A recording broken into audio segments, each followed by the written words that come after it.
BASF est un des leaders mondiaux de l'industrie chimique et nous sommes 110 000 collaborateurs dans le monde et chaque année on consacre 10% de notre chiffre d'affaires à la R&D qui est un axe stratégique de notre développement.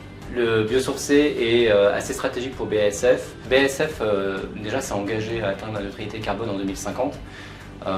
Comme beaucoup d'acteurs, mais voilà, ça reste un objectif ambitieux et pour ça on a deux axes forts. Le premier c'est décarboner l'industrie, on dirait défossiliser ici, et puis évidemment il y a aussi tout l'aspect économie circulaire. Et à ce niveau-là en fait il y a deux nouveaux challenges également et deux points stratégiques, c'est le sourcing, donc comment est-ce qu'on augmente nos intrants non fossiles et biosourcés, et également ensuite au niveau des fins de vie du produit, comment est-ce que quel est le niveau de compostabilité, et donc notamment nous avons des plastiques qui sont à la fois biosourcés et compostables et qui rentrent donc dans cette stratégie.